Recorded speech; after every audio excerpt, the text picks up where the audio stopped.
Good evening and welcome to my 8 p.m. Periscope. So a warm welcome to you all as you join, and it's been a busy few days since the last Periscope. I was very pleased. Hi Jeffrey. I was very pleased to have over 10,000 views of my Periscope from Friday evening of last week.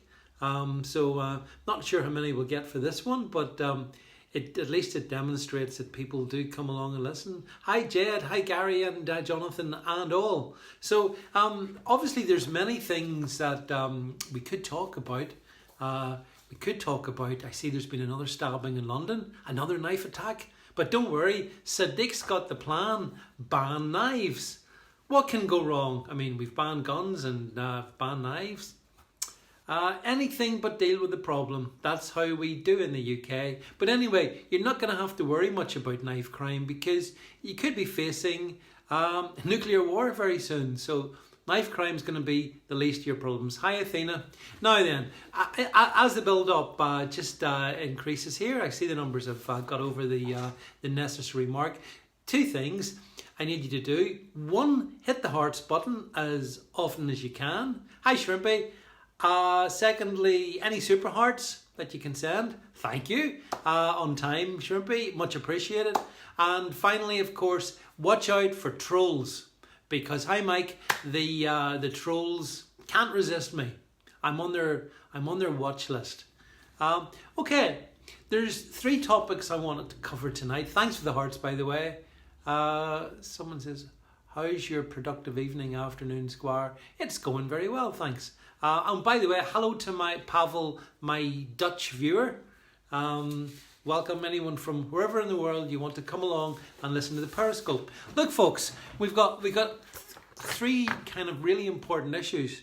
I want to talk about Syria because we're about to have a major military intervention, I fear, and all that involves.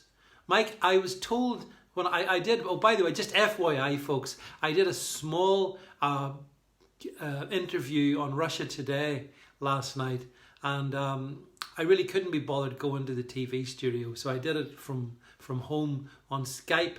But apparently my glasses the light was reflecting on my glasses, and that's why if you saw it, you saw me naked.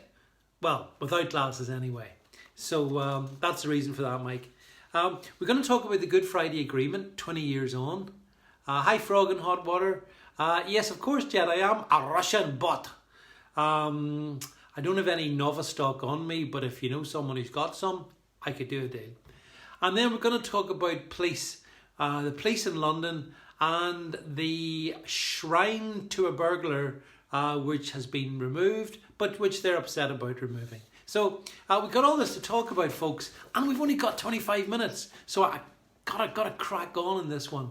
So let's start off with this, the most serious one, really, which is what's developing in London.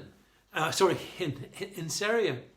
And it was only a couple of weeks ago that President Trump tweeted and suggested that he would be moving to finally remove all US troops from Syria. That's what he said. And at that point, a couple of weeks back, what the situation was that the Syrian military, backed up by Russia, had basically wiped out the head choppers and the various Islamic rebels across most of Syria. There was only one region really where they had any kind of a hold, and that was a suburb called Douma, which is part of a bigger area called Eastern Ghouta, I believe.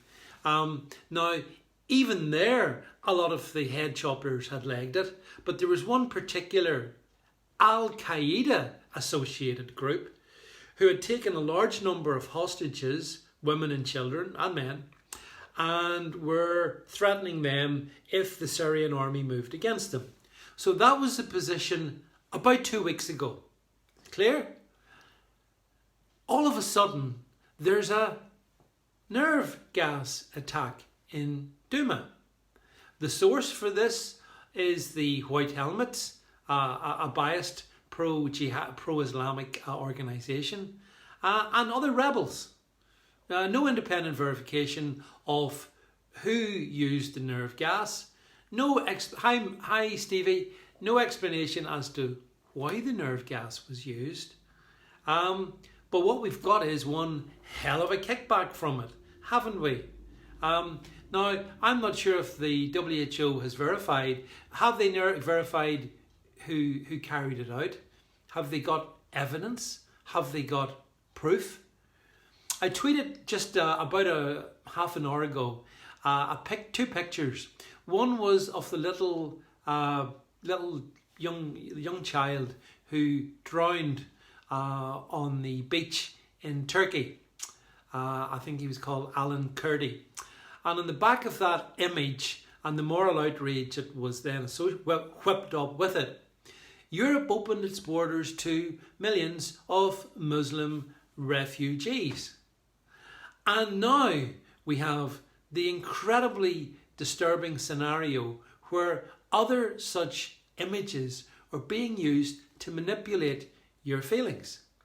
How do you feel about this? I ran a poll asking, do people agree with it's the good idea to use massive military force against Assad, probably overthrow his regime? Not too many people agree with that. I also suggested that another option might be to stay the hell out of Syria. 80% of those people who follow me seem to agree with that. But you're right. Dead children on TV means there is an agenda.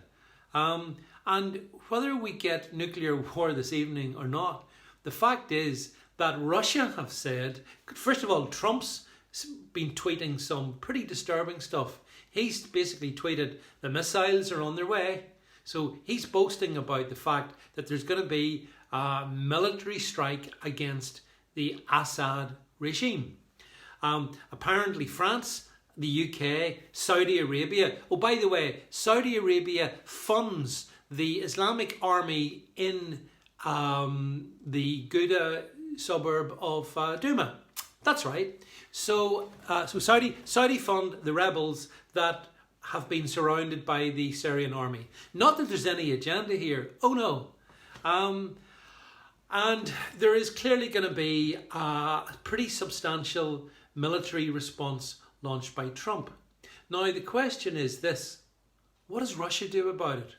Russia has indicated that they will respond if missiles are sent in. There are Russians in Syria. What have the Russians been doing? Well, the Russians have been doing two things. First of all, they've been making sure that the security of their own deep water port, which they've historically had in that country, which I can understand. And secondly, they've been helping the Syrian army roll back against the head choppers. Is that wrong? Have I missed the memo here? Are we now aligned with the Al-Qaeda head choppers in Douma? Because it looks like we are. And how do you feel about that? Do you feel good about the fact that if we topple Assad, then what we're going to get is more of what we got in Iraq, more of what we got in Libya? And how's that worked out then? Has that worked out well?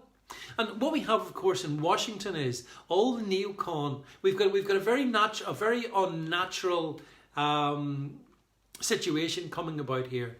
The neocon warmongering establishment, which brought us Iraq and which brought us Libya, and now wants to bring us Syria. This time, really bring us Syria.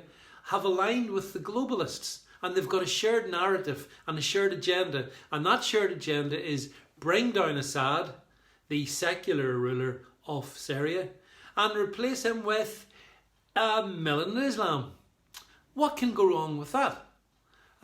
So I kind of find myself in the strange position of I stand with those who say that, well, look, if Russia want to help Assad, that's fine by getting rid of the Islamic jihadists and the head choppers and all those vermin that the US have been backing, by the way. And they've had pretty good success. But now this nerve gas attack is being used as the means to topple the regime. This is about regime change. And last year, you probably may remember, last May, there was a different nerve chemical weapons attack in Syria. Do you remember that? And you remember there was a pretty limited military response by Trump, which I opposed. And that military response was based at the time at the outrage that the mainstream media were fanning. And then did you see that in October of this year, the US authorities announced that there was no evidence to prove that the chemical weapons attack last May had anything to do with the Syrian regime. But they still bombed. But back last May, it was much more restricted. This time, it looks like it's going to be so much more. And this time, Russia's right in the middle of it. So I feel that there is a real possibility of escalation. There's a really good YouTube video which you should watch by one of those people I admire, Stefan Molyneux. If you watch Stefan's Molyneux, which is like a plead for peace, I agree with him. I don't want us getting involved in that area. Nobody really wins. But given the choice between a secular Assad regime and a radical Islamic regime, it's a no-brainer. Except for the war hawks in the Pentagon, the no-brainer seems to be, yeah, let's get rid of Assad and let's install, or let's fragment the country. We can parcel it up in whichever way we want. And yes, as Ian says, the globalists win. So I find this very problematical. And yes, I am a big supporter of President Trump, but not absolutely. Hi Jeanette, and hi Teresa. Not on this. I don't support military action against the Syrian authorities based on the information that we have at the moment. It seems to me incredibly unlikely that at the 1 minute to midnight, as the Syrian forces were about to get victory, they would grab defeat from its jaws. But that's what we're being asked to believe. In actual fact, we're not even being asked to believe that, are we? Because all the mainstream media is doing is they're pumping out, funnily enough, a pro-Trump narrative in this, saying, yes, we've got to go in there, we've got to deal with the animal Assad. I thought the head choppers were animals, President Trump, but maybe you know better than me. Someone's saying, would you support action if it were true? No, stay out of Syria. Let them have it amongst themselves. I mean, if that's what they want to do, that's fine. But we don't win. And I have to say, yes, Jeff, thanks for the time check, but this is an important one. I agree with candidate Trump when a couple of years ago he tweeted to stay out of Syria. That's what he said before he became president. And 2 weeks ago, President Trump said that he thought that US forces should get out entirely of Syria. And all of a sudden, this happens and we've got American warships. We're going to see other US, I'm sure, aircraft deployed and missiles deployed against the Assad regime. So, hi Karen, that's okay, you're very welcome. In fact, actually, that's it. So anyway, war. What is it good for? Making loads of money. That's the answer. And propping up the neocon agenda and the globalist agenda. Syria is not a place that we should be engaging in. Stay out. Anyway, moving on. Yesterday was an anniversary, and it was given a reasonable degree of media attention. It was the anniversary of what's called the excuse me folks. It was the anniversary of the Good Friday Agreement, or the Belfast Agreement, to give it its proper name. And it reminded me, I wanted to talk just a couple of moments to you. I was there at the time of the Good Friday Agreement, myself and colleagues campaigned against it. And 20 years on, I feel that I was right then and I'm right now. I was on Russia Today talking about this last night. I was asked, how did I feel about the Good Friday Agreement? Because last night we had, in Belfast, we had such luminaries. Bill Clinton was there, renowned sexual predator. Tony Blair was there, war criminal. And Jerry Adams was there, terrorist godfather, and other useful fools. They were there. At the university that I actually once went to. Shame on that university. Thanks Ronnie for watching it on Russia Today. I hope it came across okay. But my point is this, and this is what I said on Russia Today. The Belfast Agreement is absolutely wrong, and in fact it's evil, because what it did was it elevated terrorists into government. It betrayed their victims. It let convicted murderers out of prison, and it essentially installed a form of government that's so malignant that it hasn't actually been working for the last year and a half almost anyway. So for all those reasons, I campaigned and opposed it 20 years ago. And although we hear much about referendums, there was a significant number of the unionist community that did oppose it. But back then in 1998, we didn't have this. We didn't have social media. We didn't have Twitter. We didn't have Facebook. We didn't even really have blogs. We had nothing. And the full power of the US government, the UK government, the Irish government rained down on the people of Northern Ireland. And like good little sheep, they voted in favour of it. And hence the prisons were opened up. Hence the murderers walked free from their wicked crimes. Hence murdering thugs like Martin McGuinness and Jerry Adams. Jerry Adams murdering as in being an IRA godfather. And I assume as an IRA godfather he has arranged lots of very nefarious activities. Although of course he denies he was in the IRA. Almost amusingly. These people got themselves into power, and we've had this dysfunctional form of government whereby the form of government we have here in Northern Ireland is Sinn Féin must be in government. Other than that, there is no government. Can you imagine in the UK if we had a situation whereby Labour must be in government, otherwise there's no government? Who would accept that? Nobody would. But we have to accept that because it's the Good Friday Agreement. And another thing about the Good Friday Agreement, in my opinion, it misappropriates a very important date in the Christian calendar to celebrate a totally wicked, evil agreement. A political realpolitik that betrayed the innocent, the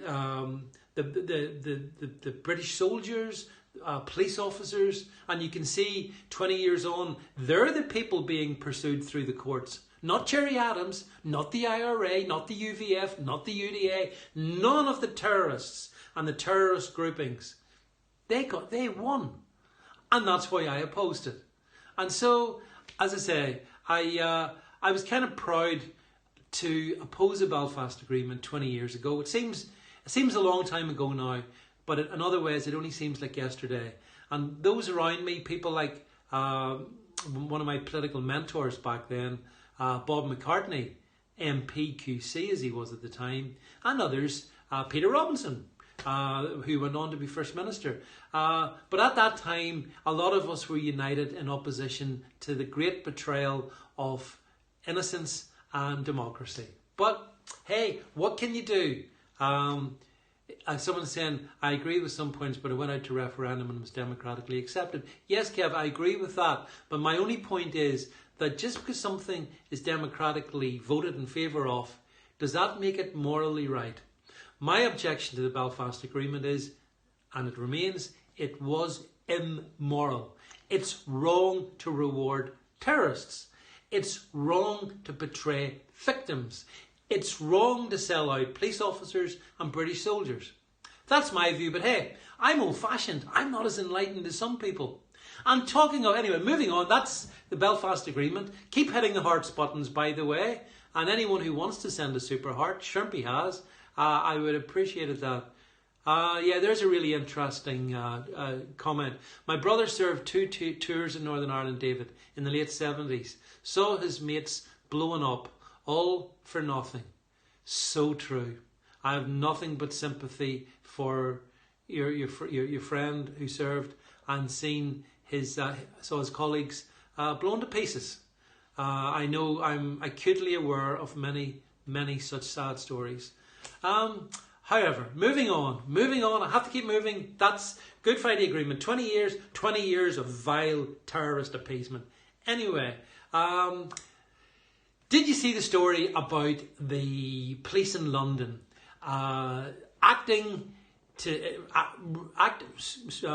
moving to act quickly and courageously to stop local residents removing flowers from a shrine to a burglar who was stabbed in a melee and died in the house of the 78-year-old pensioner. Did you see that story? Hello, by the way, to all of those of you who continue to join the live stream. So let me get this right? So, hello, Hockney Night, first day on my Periscope. So we've got police in London who are prepared to stop people removing a shrine to a dead thug of a burglar. But they weren't in a position to stop the burglary in the first place. They're not in a position to stop the endless knife attacks in London in the second place. And I'm thinking, what sort of a place is London? What are the priorities? I know, because I speak to them, there are good officers, good bobbies, serving and retired, who watch all of this in horror. And they tell me what's going on in modern policing. And it's very much, folks, the stuff that we talk about. It's the common purpose agenda being imposed in the rank and file. But apparently, I mean, going back to this particular story, and perhaps you can correct me on this one, folks, but as I understand it, the people putting the flowers up, the shrine to the dead thug, were members of, I think what's called euphemistically, the travelling community. Have I got that right? Keep hitting the hearts buttons. Because the travelling community apparently, yes, there's different names we could call them, but those in the travelling community apparently are the people who have been laying the flowers. Now, I mean, in the first instance, I think it's very strange to lay floral tribute to a serial thug burglar. And thanks, Jeff. Yeah, no, I'm on time on this one. Kind-hearted travellers. Yeah, I mean, this is a problem, isn't it? The problem we have is that policing priorities are upside down. And I don't know how... Yes, Jeff, I've got the 5 minutes message, thank you. I don't know how... it must be really difficult for all those sensible bobbies and coppers on the beat to do their job when we get this kind of crap. Listen, the police should have moved to stop any shrine ever being put there in the first place. I mean, I know that as a country over the past, 25, 30 years, anytime someone dies somewhere, you see flowers and little shrines being placed. Usually it's accidents though, like a car accident, stuff like that. But this is something else. And there's Ronnie making a really good point. Tributes to Lee Rigby were apparently constantly taken down by the police. But a tribute to a dead thug burglar is being protected by the police. I'm sorry, the guy in charge of policing in London is Sadiq Khan, the Mayor of London. Sadiq Khan is the guy who is actually carrying the can for this.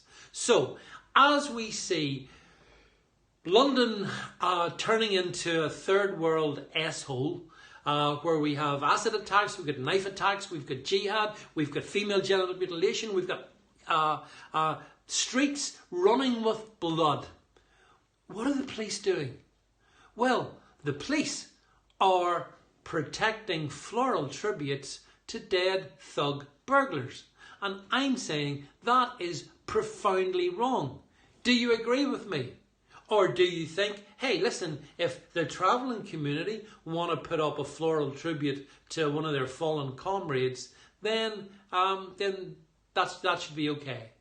And again, somebody makes a really good point that the real priority, of course, in London is hurty tweets. If you hurt someone's feelings by putting up a nasty tweet, then there's a 900 strong force in place to come and deal with you. But on the other hand, if you throw acid in someone's face, if you stab someone, well, hey, good chance you might get away with.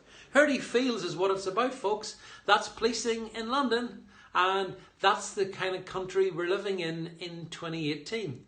And Theresa May and Sadiq Khan must be delighted that this Syrian situation is gathering speed, because that's what the news agenda now will talk about. So all of a sudden, Corbyn can relax, don't have to worry about anti-Semitism anymore. All of a sudden, Sadiq Khan can relax, don't have to worry about the fact that London's becoming a killing zone. And finally, Theresa May can relax. She doesn't have to take responsibility for the fact that under her rule, the rule of law is not being, someone's making the rule, is not being upheld. Trans toilets are the priority in it. Trees are the priority in London. Everything that's a priority is utter irrelevance. The real priorities the politicians don't want to deal with. And that makes me wonder exactly why do we have these politicians if they refuse to deal with the real issues affecting you and me, citizens of London, citizens of the UK and beyond. What is the point in them? I do not think they... and I actually think we're getting to the point where even flagging up these problems will be defined as hate speech, and on the basis of that, you could actually get a knock on your door from old Bill. So it's a strange world we live in, folks. I always support the forces of law and order, but I expect the law to be applied equally to all. And I'm afraid if these travellers want to put a shrine up to a dead thug burglar, then the police have an imperative to remove it and make sure no more flowers are put up. Instead, it appears anyway that they're protecting it. So I'm not sure what's coming our way, but all I do know is that I'll do my best to cover it here on Periscope, on my Twitter feed, over on Alt News Media, and we'll do our best to give you the real news, not the phony news, the facts. You're all well, you're more than qualified out there to come to your own conclusions. You certainly don't need the likes of me to tell you what to think. But the mainstream media, they know better. So on that note, folks, I'm going to call it quits for tonight. I think that's my time's up. Thanks very much for being here. Thank you for all the hearts. Thank you for the super heart. Thank you for your support, all your comments. Thanks for those who agree with me. I appreciate the intelligent arguments against me. Appreciate all of that there. Alt News Media Radio, by the way. I won't be on Periscope tomorrow night because there's an Alt News Media Radio trial. So it's absolutely imminent. And I've got lots of news about different shows on it, which I think you'll find interesting. So we've got all that coming, excuse me, and lots more as well. So again, many thanks, and hope to catch up with you all again real soon. Probably Friday night, I'm thinking. No, I'm not sure when it's going to be, but it will be as soon as I can. In the meantime, night all.